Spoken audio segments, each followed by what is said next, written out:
Hello everyone, welcome to the channel. आज इस video में हम physics chapter 1 units and measurement को ही कंटिन्यू करने वाले हैं।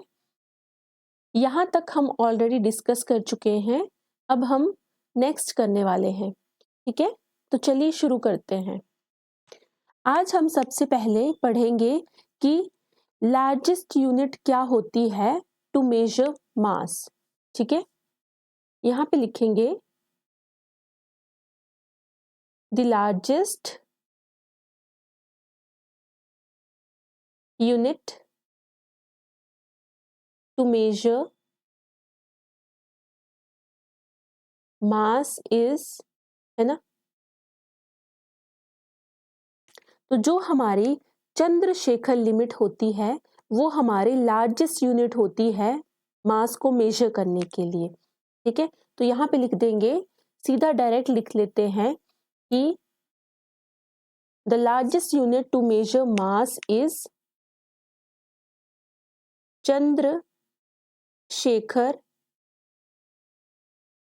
लिमिट। ठीक है, ये इंपॉर्टेंट क्वेश्चन है।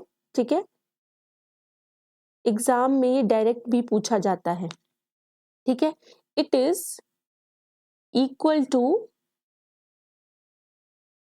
1.4 times the mass of the sun। ठीक है,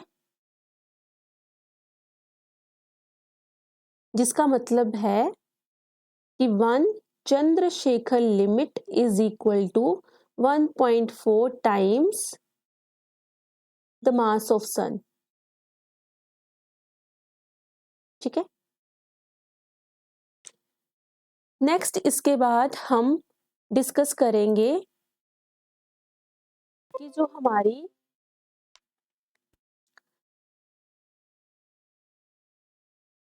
मीट्रिक टन है वो किलोग्राम से कितने टाइम्स लार्जर होती है। ठीक है, how many times larger is metric ton from a kilogram। ठीक है, तो हमें पता है कि जो 1 मीट्रिक टन है वो किसके इक्वल होती है, वो हमारी होती है 1000 किलोग्राम के इक्वल। ठीक है, 1 metric ton is equal to 1000 kilogram. ठीक है, तो इसका मतलब हुआ metric ton is 1000 times larger than kilogram।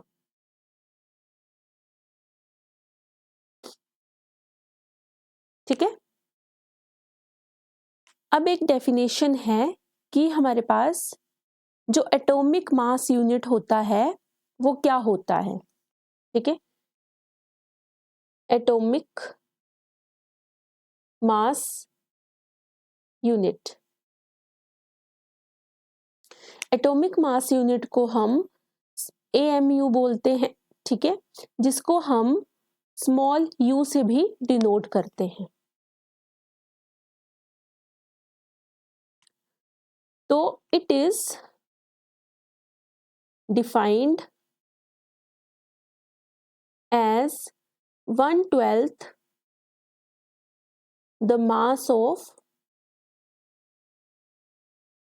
one atom of carbon। इसका मतलब है कि 1 AMU is equal to 1/12 into mass of one atom of carbon। ठीक है, इस तरह से। अब इसके बाद नेक्स्ट डेफिनेशन हमारे पास आती है कि मोल क्या होता है। ठीक है, मोल को हम कैसे डिफाइन करते हैं। तो मोल हमारे पास होता है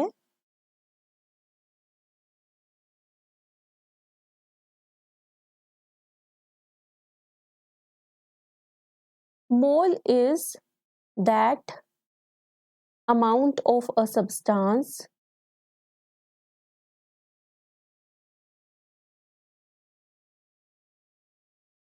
which contains as many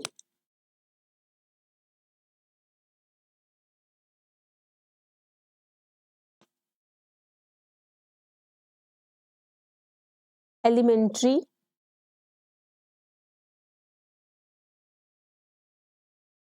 entities as there are in 12 gram of carbon 12 isotope. ठीक है, तो ये मोल की डेफिनेशन होती है कि mole is that amount of a substance. Mole उतना अमाउंट होता है सब्सटेंस का जितना contains as many elementary entities, उतने ये एलिमेंट्री एंटिटीज को कंटेन करता है जितने 12 ग्राम ऑफ कार्बन 12 आइसोटोप में होते हैं। ठीक है, तो ये मोल की डेफिनेशन हो गई। अब इसके बाद एक क्वेश्चन बनता है जिसमें पूछा जाता है कि how much volume 1 mole of gas occupy at NTP. ठीक है, तो इस क्वेश्चन को भी हम लिख लेते हैं, ये भी इंपॉर्टेंट क्वेश्चन है। How much volume 1 mole of gas occupy at NTP, normal temperature and pressure. ठीक है, तो कितना वॉल्यूम होता है, ये वॉल्यूम होता है हमारे पास 22.4 लीटर। ठीक है, 22.4 लीटर, ये याद रखना है। ठीक है, अब इसके बाद हमारे पास कुछ डेफिनेशंस ऐसी आ जाती हैं, ठीक है, जो हम एक बार रीड कर लें एग्जाम में जाने से पहले तो बेनिफिशियल होंगी। ठीक है, तो फर्स्ट हम देख लेते हैं कि टाइम क्या होता है। ठीक है, टाइम हमारे पास देखेंगे हम। ठीक है, फिर उसके बाद जैसे टाइम की डेफिनेशन देखेंगे, उसके बाद हम देखेंगे कि हमारे पास प्रैक्टिकल यूनिट्स होती हैं स्टैंडर्ड ऑफ टाइम की, जैसे ईयर क्या होता है, एक बार इनको देख के जाना है, क्योंकि टाइम तो हमें पता है, टाइम मतलब समय, लेकिन एक डेफिनेशन होती है उसको हम रीड करेंगे ताकि वही डेफिनेशन अगर क्वेश्चन में पूछी है तो उसको हम टिक करके आ सकते हैं। ठीक है, इसके बाद ईयर की देखेंगे, इसके बाद हम देखेंगे सेंचुरी की। ठीक है, उसके बाद हम देखेंगे कि लूनर मंथ, और इसके बाद नेक्स्ट एक और डेफिनेशन है शेक। ठीक है, तो ये डेफिनेशंस अब हम करने वाले हैं। ओके, तो सबसे पहले टाइम देख लेते हैं कि टाइम किसको बोलते हैं हम इन फिजिक्स। ठीक है, इन टर्म्स ऑफ डेफिनेशन, तो टाइम होता है हमारे पास, it is the duration for which an event lasts. ठीक है, तो लिखेंगे इसको, it is the duration for which an event lasts। ठीक है, ये ऐसा ड्यूरेशन होता है जिसमें कोई इवेंट जो है जिस टाइम तक रहता है, जिस मतलब ड्यूरेशन तक रहता है, उसको हम क्या बोलते हैं, उसको हम टाइम बोलते हैं। ठीक है, और इसके जो SI यूनिट होते हैं वो होते हैं सेकंड। टाइम के हमें पता है कि SI यूनिट क्या है, सेकंड। ठीक है, अब नेक्स्ट हम पढ़ लेते हैं ईयर क्या होता है। ठीक है, तो ईयर हमारे पास होता है, it is the time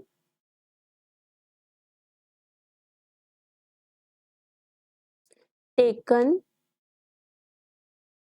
by the earth to complete one revolution around the sun।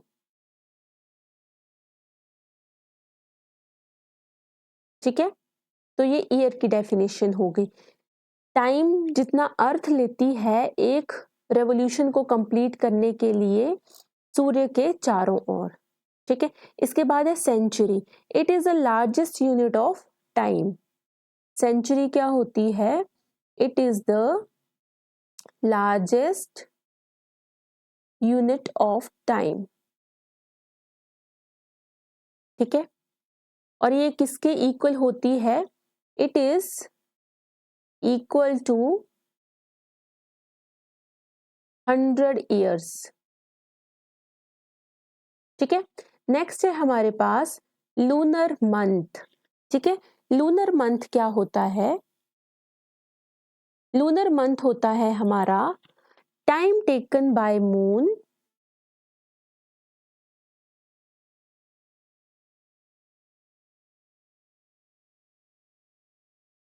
to complete one revolution around the earth। ठीक है, तो ये लूनर मंथ होता है। ठीक है, हमारे पास 1 लूनर मंथ किसके इक्वल होता है? 27.3 डेज के इक्वल। ठीक है, अब नेक्स्ट डेफिनेशन देख लेते हैं। Shake.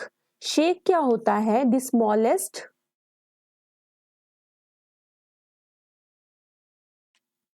Practical unit of time is called shake.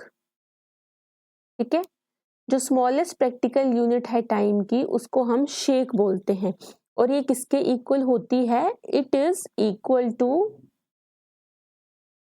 10⁻⁻8 second. ठीक है,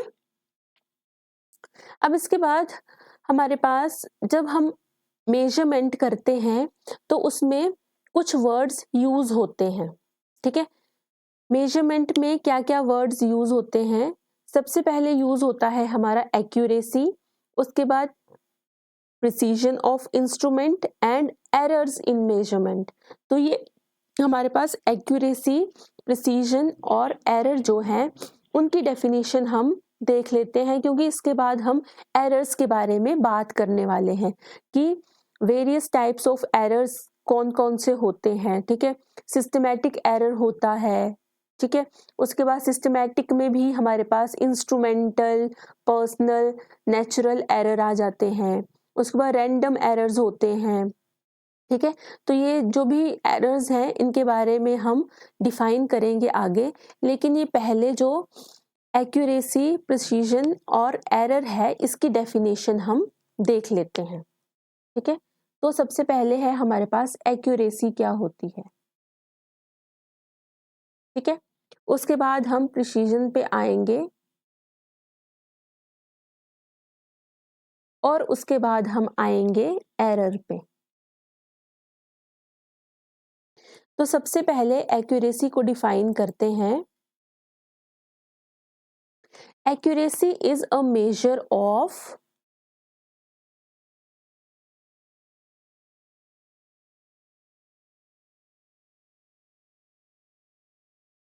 how close the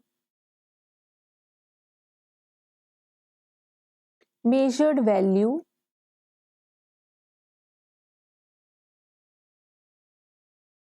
is to the true value। Accuracy से हम क्या मेजर करते हैं?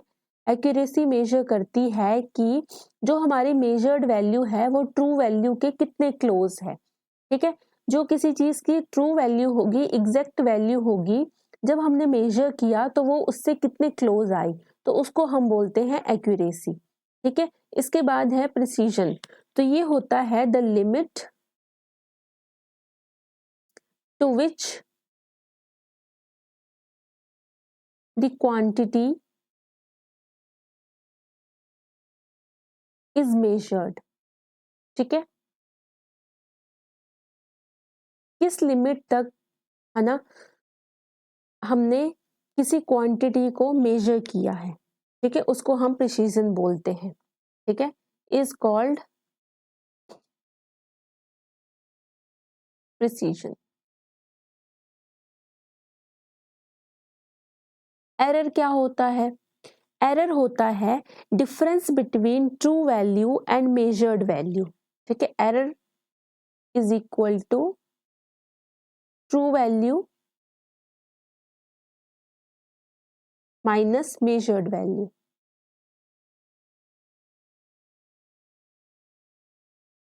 ठीक है, अब इसके बाद हमने क्या करना है कि हमारे पास सिस्टमैटिक एरर क्या होता है, ठीक है, और various types of systematic errors जो हैं वो हमने डिस्कस कर लेने हैं। ठीक है, तो इसको एक क्वेश्चन की फॉर्म में ही लिख लेते हैं कि हमारे पास क्वेश्चन है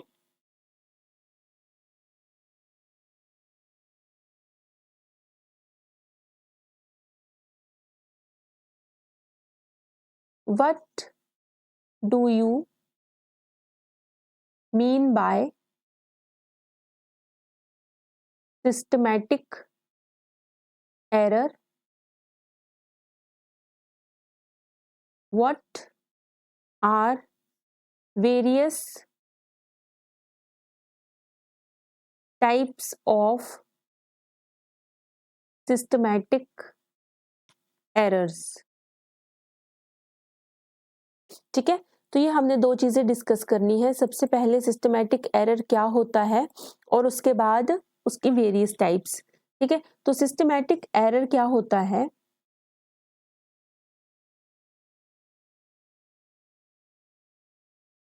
is the error in the measurement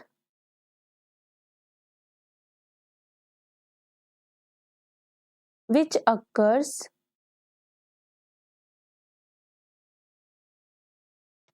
in a definite pattern।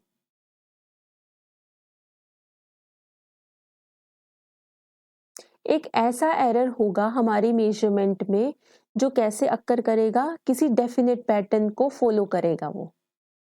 ठीक है, अब इसके बाद सिस्टमैटिक एरर्स जो होते हैं वो कितने टाइप्स के होते हैं? ये हमारे पास सिस्टमैटिक एरर्स 3 टाइप्स के होते हैं। ठीक है, फर्स्ट टाइप है हमारी इंस्ट्रूमेंटल एरर, सेकंड है हमारी पर्सनल एरर और थर्ड है हमारी नेचुरल एरर। तो जो हमारे इंस्ट्रूमेंटल एरर हैं वो किस वजह से आते हैं? वो इंस्ट्रूमेंट की इम्प्रॉपर फंक्शनिंग की वजह से आएंगे। ठीक है, सेकंड है हमारा पर्सनल एरर। पर्सनल एरर हमारा कब आता है? ये आएगा हमारा अगर हमने ऑब्जर्वेशंस में पर्सनली कोई मिस्टेक्स कर दी हैं तो उस वजह से हमारा जो है वो पर्सनल एरर आ जाएगा। नेचुरल एरर कब आता है? Due to change in the condition of environment. ठीक है, एनवायरनमेंट की कंडीशन चेंज होने पे जो एरर आ जाएगा उसको नेचुरल एरर बोलेंगे। इंस्ट्रूमेंटल एरर में हमने क्या बोला कि इम्प्रॉपर फंक्शनिंग ऑफ इंस्ट्रूमेंट।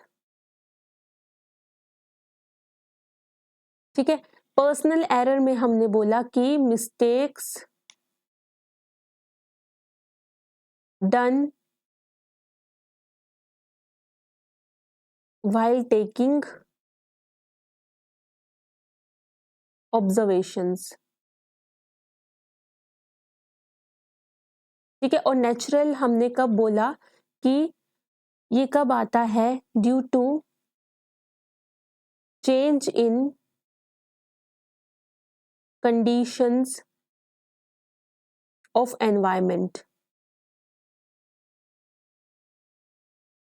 ठीक है, तो ये हमारे एरर्स हो गए, सिस्टमैटिक और टाइप्स भी देख लिए हमने। अब हम सिस्टमैटिक एरर को कैसे एलिमिनेट कर सकते हैं, एलिमिनेशन कैसे होती है इसकी, वो भी हम देख लेते हैं।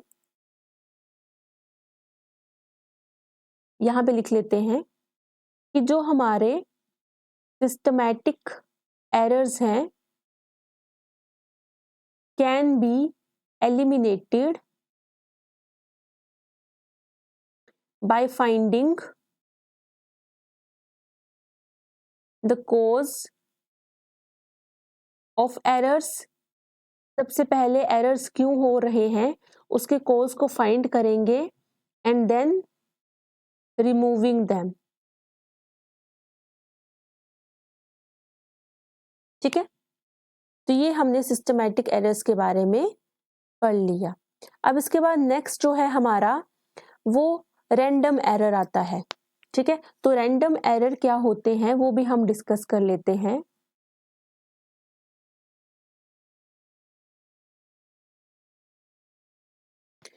रैंडम एरर्स ऐसे एरर्स होते हैं जो किसी अननोन रीजन की वजह से कोज हो जाएं। ठीक है, अब इनमें क्या होता है कि मैग्नीट्यूड इन एरर्स का कांस्टेंट नहीं होता है। ठीक है, उनकी वैल्यू नेगेटिव भी हो सकती है, पॉजिटिव भी हो सकती है। इनको ऑब्जर्वर जो है वो कंट्रोल नहीं कर सकता। ठीक है, तो ये चीजें हम लिख लेते हैं कि random errors are the errors which are caused due to unknown reasons। ठीक है, the magnitude of these errors is not constant।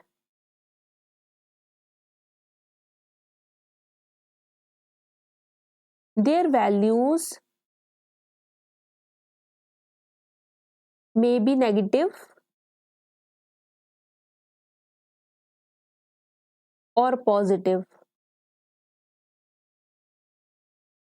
they cannot be controlled by the observer। ठीक है, बट इनको हम रिड्यूस कैसे कर सकते हैं। ठीक है, रिड्यूस करना है इन एरर्स को तो कैसे रिड्यूस कर सकते हैं। The only way to minimise these errors is by taking large number of observations. हम क्या करते हैं कि अगर इनको रिड्यूस करना है, क्योंकि ये रैंडम एरर्स है, हमने ऊपर पढ़ लिया कि रैंडम एरर्स जो होते हैं वो अननोन रीजंस की वजह से होते हैं, मतलब हम रीजन जान ही नहीं पाते कि किस वजह से हो रहे हैं। और इन एरर्स का मैग्नीट्यूड भी कांस्टेंट नहीं होता है, कभी वैल्यू पॉजिटिव कभी नेगेटिव दे देगी। ठीक है, और हम इन चीज को कंट्रोल कर भी नहीं पाएंगे। तो इसका ओनली वे होता है कि हम लार्ज नंबर ऑफ ऑब्जर्वेशंस ले लें।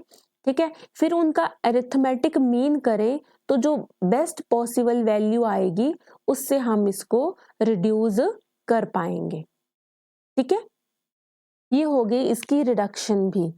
अब इसके बाद आते हैं हमारे मतलब जो एरर्स हैं उनको हम फॉलोइंग वेज से क्या कर सकते हैं, एक्सप्रेस कर सकते हैं। तो सबसे पहले होता है कि एब्सोल्यूट एरर क्या होता है, उसके बाद मीन एब्सोल्यूट एरर, फिर रिलेटिव एरर और फिर परसेंटेज एरर। और ये जो एरर्स हम पढ़ने वाले हैं ये क्या है, ये इम्पॉर्टेंट है क्योंकि इनसे रिलेटेड जो है क्वेश्चन भी पूछे जाते हैं। जैसे रिलेटिव एरर का कोई एक फॉर्मूला होगा, परसेंटेज एरर का कोई फॉर्मूला होगा। ठीक है, तो हमें बोला होगा कि इसमें परसेंटेज एरर निकालो। ठीक है, यह पूछा होगा कि रिलेटिव एरर निकालो, तो फॉर्मूला है, वैल्यू पुट करके जो है वो एरर फाइंड आउट किया जा सकता है। ठीक है, तो कौन कौन से एरर्स हमने यहाँ पे पढ़े वो हम देखते हैं। हमने पहले बात की कि एरर जो होंगे वो हमारे पास, फर्स्ट हमने बोला एब्सोल्यूट एरर। ठीक है, सेकंड हमने बोला मीन एब्सोल्यूट एरर, ठीक है। इसके बाद थर्ड है हमारे पास रिलेटिव एरर, और फोर्थ है हमारे पास परसेंटेज एरर, ठीक है। तो एब्सोल्यूट एरर क्या होता है? Absolute error is the difference between mean value of physical quantity and observed value, ठीक है। और इसको किससे डिनोट करते हैं? इसको हम डिनोट करते हैं डेल्टा एक्स से, ठीक है। एब्सोल्यूट एरर को हम डेल्टा एक्स से डिनोट करेंगे, और इसमें डिफरेंस होता है, difference between mean value and observed value, ठीक है। तो इसका ये फॉर्मूला होता है, ठीक है। और ये आई जो है ये ith ऑब्जर्वेशन के लिए हमने यूज किया है, ठीक है। अब इसके बाद नेक्स्ट है हमारे पास मीन एब्सोल्यूट एरर। ये कैसे होता है? The mean absolute error is the arithmetic mean of all the absolute errors of the measurement। जब हम arithmetic mean ले लेंगे सारे ही absolute errors का, तो वो हमारे पास क्या आ जाएगा? mean absolute error। जैसे इसमें डेल्टा x1 निकाल लेंगे, delta x2, delta up to xn निकाल लेंगे, ठीक है। फिर उसका मीन लेना है तो डेल्टा x बार किसके इक्वल हो जाएगा? डेल्टा x1, है ना, plus delta x2 plus up to so on delta xn, इस तरह से लेंगे, ठीक है। और ये मोड में इसलिए रखा है क्योंकि हम यहाँ पे वैल्यू पॉजिटिव लेने वाले हैं ओवर n, ठीक है। अब इसको कैसे लिख सकते हैं? समीशन में 1/n समीशन, ठीक है। n कहाँ से कहाँ तक चलेगा? 1 to i चलेगा, 1 to n, और यहाँ पे आ जाएगा मोड डेल्टा xi, ठीक है। तो ये हो गया हमारा mean absolute error find out करने का फॉर्मूला। इसके बाद है हमारे पास रिलेटिव एरर। रिलेटिव एरर होता है कि ratio of mean absolute error to the true value. अब यहाँ पे क्या फॉर्मूला बन गया? रेशो लेनी है हमने। रिलेटिव एरर को डेल्टा एक्स इस तरह से लिखते हैं, इसमें होगा डेल्टा एक्स बार ओवर एक्स बार, ठीक है। अब इसके बाद है हमारा परसेंटेज एरर। तो परसेंटेज एरर क्या होता है कि जो हमारा रिलेटिव एरर है, रिलेटिव एरर, उसको हमने मल्टीप्लाई कर देना है 100% से। तो डेल्टा एक्स बार बाय एक्स बार इंटू 100, ठीक है। तो ये जो है 4 एरर्स, ये जो हैं वो इम्पॉर्टेंट हैं, और इनके फॉर्मूला भी हमने ध्यान में रखने हैं, क्योंकि ये कैलकुलेशन में यूज होते हैं। जहाँ पे हमसे पूछा जाता है ना कि परसेंटेज एरर निकालो, तो वहाँ पे हमें परसेंटेज एरर का फॉर्मूला यूज करना पड़ता है। जहाँ पे पूछा होता है रिलेटिव एरर निकालो, तो वहाँ पे रिलेटिव एरर का फॉर्मूला हमें यूज करना पड़ता है। अब जैसे एक परसेंटेज एरर पे हम क्वेश्चन डिस्कस कर लेते हैं कि किस तरह से ये पूछा जाता है और किस तरह से हमें कैलकुलेट करना होता है, ठीक है। तो क्वेश्चन जैसे है हमारे पास, the radius of a sphere is measured to be 5.3 plus minus 0.1 centimetre, ठीक है। कैलकुलेट हमें करना है percentage error in measurement of its volume, ठीक है। तो इसको हमने क्या करना है? कैलकुलेट करना है। अब इसमें जो जो गिवन है सबसे पहले वो लिखेंगे, ठीक है। तो गिवन है हमारे पास कि रेडियस कितना है? 5.3 प्लस माइनस 0.1 सेंटीमीटर, ठीक है। जहां पे जो हमारा आर है, रेडियस है, वो कितना है? 5.3, और यहाँ पे ये जो डेल्टा है आर, वो हमारे पास 0.1 है, अब हमने परसेंटेज एरर वॉल्यूम में निकालना है, ठीक है। तो वॉल्यूम कितना होता है स्फेयर का, 4/3 पाई आर क्यूब। अब यहाँ से हमें पता चला कि वॉल्यूम जो है वो डायरेक्टली प्रोपोर्शनल है आर क्यूब के। तो परसेंटेज एरर क्या हो जाएगा, परसेंटेज एरर मतलब delta V over V percentage किसके इक्वल हो जाएगा, ठीक है। ये हो जाएगा 3 into delta R by R into 100, ठीक है। अब यहाँ पे वैल्यू पुट कर देंगे 3 इंटू 0.1 ओवर 5.3 इंटू 100, ठीक है। तो इसको कैलकुलेट करेंगे तो ये 5.7% आएगा, ठीक है। तो ये चीज जो थी वो हमने क्या की, डिस्कस कर ली परसेंटेज एरर के बारे में, ठीक है। अब यहाँ पे जो ये होता है ना कि जैसे ये हमारे पास 5.3 प्लस माइनस 0.1 आया, ये क्या आया, ठीक है। तो ये जैसे ये मीन वैल्यू होती है हमारी, और ये जो होता है ये हमारा एरर होता है, ठीक है, प्लस माइनस 0.1 में जो हमने ये लिखा हुआ है, ठीक है। अब इसमें और भी क्वेश्चंस पूछे जाते हैं, जैसे एक क्वेश्चन है जिसमें पूछा है कि परसेंटेज एरर ही फाइंड आउट करनी है, लेकिन हमारे पास क्या गिवन होगा, हमारे पास गिवन होगा एक्सपेरिमेंट है जिसमें ए बी सी डी जो है वो क्वांटिटीज हमने मेजर की हैं, ठीक है। तो हमने एक्स कैलकुलेट किया है फॉर्मूला से, तो हमने परसेंटेज एरर्स बता दिया कि ए बी सी डी में परसेंटेज एरर आया है, जैसे 2%, 4%, 6%, 1%। तो हमने टोटल ओवरऑल फिर एक्स में जो परसेंटेज एरर आएगा वो फाइंड आउट करना है। लेकिन उससे पहले हमें क्या करना पड़ता है, हमें जो भी मेथड्स होते हैं estimating the errors in combined calculation, वो हमें क्या करना पड़ेगा, पहले वो पढ़ना पड़ेगा। जिसमें क्या केसेस बनते हैं, जिसमें हमारे पास 4 केसेस, 4 नहीं 5 केसेस बनते हैं कि अगर हमारे पास फाइनल जो रिजल्ट है उसमें सम ऑफ 2 क्वांटिटीज आया है जो सेम टाइप की हैं, या फिर जो फाइनल रिजल्ट है उसमें डिफरेंस आया है तो क्या करेंगे, है ना। या फिर अगर 2 का प्रोडक्ट आ जाए, या फिर 2 डिवीजन में हो, या फिर 5th वाला है कि सम पावर में अगर गिवन हो, तो ये चीज जो है वो हम नेक्स्ट वीडियो में डिस्कस करेंगे, ठीक है। फिर इससे रिलेटेड जो भी परसेंटेज एरर के कंबाइंड फॉर्म में क्वेश्चंस बनते हैं वो भी हम डिस्कस नेक्स्ट वीडियो में करने वाले हैं। Thanks for watching, bye everyone.